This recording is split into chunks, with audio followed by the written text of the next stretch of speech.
नमस्कार, आप देख रहे हैं बोले भारत और मैं हूं शांता सिंह। कलीम आजिज साहिब का एक शेर है, दामन पे कोई छींट ना खंजर पे कोई दाग, तुम कत्ल करो हो कि करामात करो हो। राजनीति की दुनिया में ऐसे करामाती मिल ही जाते हैं। उनकी चांदी तब होती है जब किसी दल को अपने दम पर बहुमत नहीं मिलता। तेलुगु देशम पार्टी के अध्यक्ष और आंध्र प्रदेश के चौथी बार मुख्यमंत्री बने चंद्रबाबू नायडू ऐसे ही करामाती नेता हैं। आजकल उनकी पूछ बहुत बढ़ गई है। वैसे तो देश के तमाम मुख्यमंत्रियों की तरह वो भी एक मुख्यमंत्री ही हैं, लेकिन नीतीश कुमार की तरह वो थोड़े खास हैं क्योंकि उनके पास 16 सांसद हैं।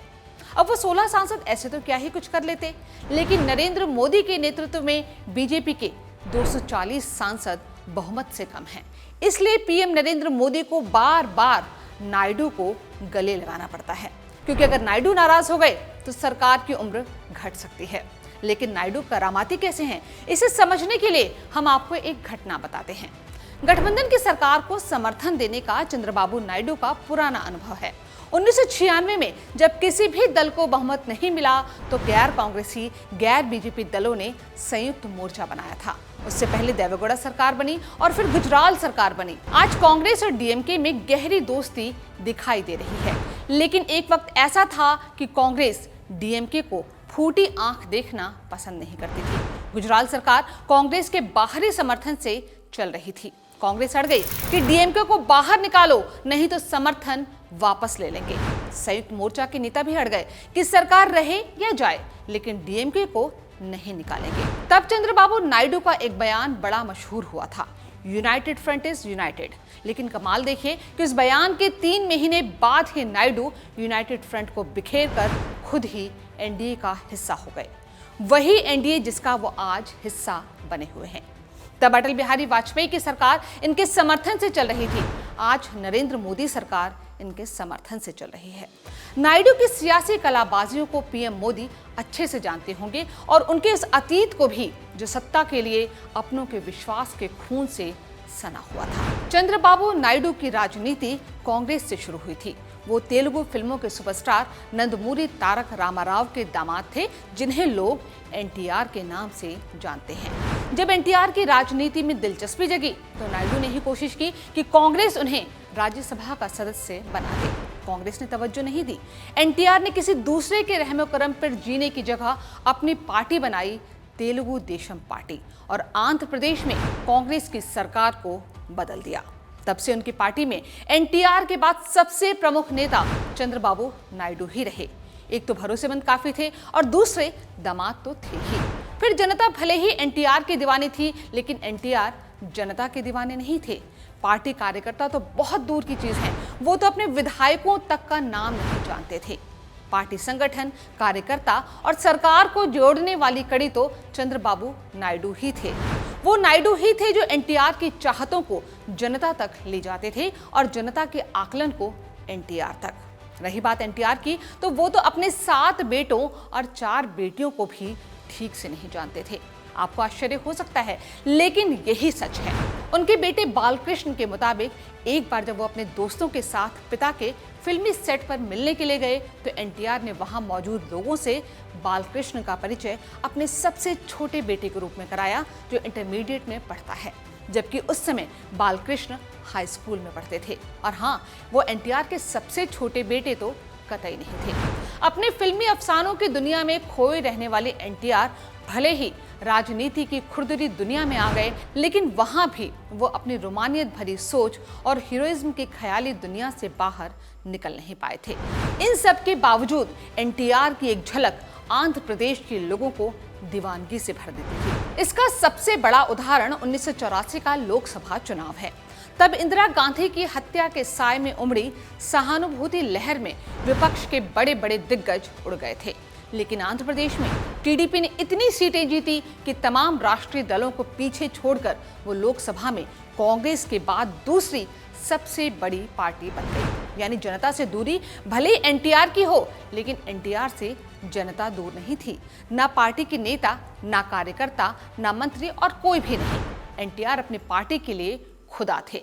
लेकिन इस खुदा के आसमान में सुराख तब हुआ जब उनकी जिंदगी में उनसे कम उम्र की एक महिला का प्रवेश हुआ। एनटी रामाराव की जीवनीकार बनकर उनकी जिंदगी में उतरने वाली लक्ष्मी पार्वती कब पहले एनटीआर की प्रेमिका बनी और फिर धीरे से पत्नी, इसका एहसास जब तक पार्टी को हुआ और परिवार को हुआ तब तक काफी देर हो चुकी थी। लेकिन तब तक जोरदार धमाका हो चुका था।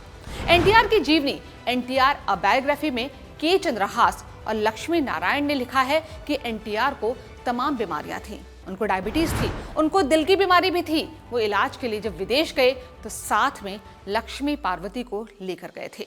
वहां से लौटने के बाद उन्होंने लाखों प्रशंसकों के सामने बहुत जोर से चिल्लाकर लक्ष्मी को मंच पर बुलाया। वो लक्ष्मी की तारीफ के पुल बांधते जा रहे थे कि कैसे 10 साल से एक विधुर की जिंदगी बिता रहे एनटीआर की जिंदगी में उस महिला ने प्राण वायु का एक नया झोंका ले आई हैं।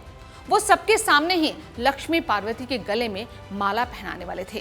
कहते हैं वहां मौजूद चंद्रबाबू नायडू भाप गए कि क्या होने वाला है और इसका राजनीतिक उपसंहार कितना बुरा होने वाला है। इसलिए 70 पार के एनटी रामाराव लक्ष्मी के साथ अपने रिश्तों को फिल्मी अंदाज में नया रूप देते इससे पहले ही नायडू ने बिजली कटवा दी। उस अंधेरे में पता ही नहीं चल पाया कि हुआ क्या। बाद में 3 चीजें हुई। एक तो एनटीआर बहुत नाराज हुए, दूसरा उतना ही नाराज उनका परिवार हुआ जिसमें उनके बेटे, बेटी और बहू दामाद सभी थे। और तीसरी सबसे बड़ी बात हुई कि एनटीआर के हाथों से सत्ता की बागडोर चली गई।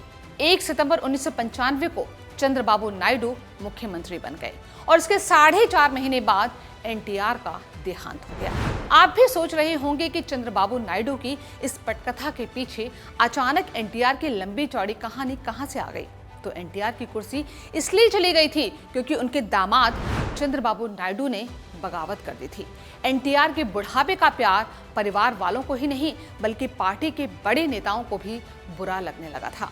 फिर एनटीआर को लग रहा था कि पार्टी उनसे नहीं लक्ष्मी पार्वती से नाराज है, लेकिन उनको पता नहीं था कि उनके दामाद की नजर उनकी कुर्सी पर थी। तब नायडू के पक्ष में उनकी साली और मौजूदा बीजेपी सांसद पुरंदेश्वरी भी आ गई थी। उसी तरह एनटीआर के एक बेटे और अपने साले डॉक्टर डी वेंकटेश्वर राव को उप मुख्यमंत्री पद का झांसा देकर नायडू ने अपनी तरफ मिला लिया था। एनटीआर ने विधायकों को बचाने के लिए बहुत कोशिश की, लेकिन उनकी हर कोशिश नाकाम होती गई। आखिरकार राजनीतिक निर्वासन की 4.5 महीने की जिंदगी काटकर एनटीआर ने इस दुनिया को अलविदा कह दिया। जो एनटीआर इंदिरा गांधी से ना डरे ना हारे, वो घर में ही हार गए और विजेता निकला उनके दामाद चंद्रबाबू नायडू। सत्ता के खेल में जख्म खाए शेर की तरह एनटीआर कुछ दिनों तक तो जिंदा रहे, लेकिन अपने दामाद को कभी माफ नहीं किया। यहाँ तक कि जब नायडू अपनी पत्नी और बेटे लोकेश के साथ एनटीआर के घर में उनसे मिलने के लिए गए थे तो एनटीआर मिले ही नहीं, अपनी बेटी से भी नहीं मिले। लेकिन एक वक्त में देश में विपक्षी राजनीति की एक अहम धुरी बनने वाले एनटीआर का सूरज अब ढल गया था और वो आसमान चंद्रबाबू नायडू के रूप में एक नए चांद से रोशन होने लगा। ससुर को धोखा दूसरों को अजीब लग सकता है, लेकिन आंध्र प्रदेश के लोगों को नहीं लगा। न आंध्र प्रदेश से लेकर दिल्ली तक सत्ता के गलियारे में नायडू की हनक कम हुई। देवेगौड़ा गुजराल से लेकर वाजपेयी की सरकार बनाने और चलाने में उनकी अहम भूमिका रही। वहीं 1995 से 2004 तक लगातार 9 साल तक वो मुख्यमंत्री बने रहे, लेकिन उसके बाद 10 साल तक फिर विपक्ष में बैठना पड़ा। 2014 में फिर से उनकी सरकार बनी, लेकिन 2019 में ही जगन मोहन रेड्डी के हाथों अपनी सरकार गंवा बैठी। जगन मोहन से चंद्रबाबू नायडू की राजनीतिक खुन्नस निजी स्तर पर पहुंच गई। नायडू को जेल तक जाना पड़ा। 19 नवंबर 2021 को एक प्रेस कॉन्फ्रेंस में नायडू रो पड़े। उन्हें इस बात का दर्द था कि राजनीतिक दुश्मनी में जगन मोहन रेड्डी की सरकार उनके परिवार, उनकी पत्नी को निशाना बना रही है। नायडू का कहना था कि उनकी पत्नी ने कभी भी उनकी राजनीति में दखल नहीं दिया, फिर उन पर असभ्य टिप्पणी क्यों? तभी नायडू ने कसम खाई थी कि जब तक वो विधानसभा का चुनाव जीत नहीं जाते हैं तब तक विधानसभा में नहीं जाएंगे। और फिर 4 जून का वो दिन आया जब नायडू ने आंध्र प्रदेश का चुनाव जीत लिया।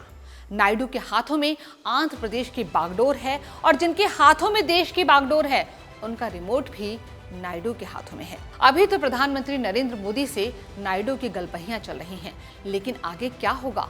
कुछ सवाल जरूर जवाब की प्रतीक्षा में हैं। मसलन क्या आंध्र प्रदेश पर केंद्र सरकार की खास तवज्जो रहेगी? क्या आंध्र को विशेष राज्य का दर्जा मिलेगा? देर सवेर ही सही, क्योंकि 6 साल पहले भी बीजेपी से नायडू का नाता विशेष राज्य पर ही टूटा था। तब नायडू के बगैर भी मोदी सरकार को कोई खतरा नहीं था, लेकिन आज है। तीसरा, क्या नायडू अपनी पार्टी के लिए स्पीकर पद चाहते हैं, जैसा कि उन्होंने वाजपेयी की सरकार में किया था? और चाहते हैं तो क्या ले लेंगे, या जैसे मंत्रिमंडल गठन के वक्त हल्के फुल्के मंत्रियों से काम चला लिया था, वैसे ही रहेंगे? इन प्रश्नों के उत्तर में ही नायडू की करामात छुपी है। बोले भारत की इस वीडियो में आज इतना ही। अगर ये वीडियो आपको पसंद आया हो तो इसे लाइक और शेयर करना ना भूलें। हो सके तो हमारे चैनल को सब्सक्राइब भी कर लें। नमस्कार।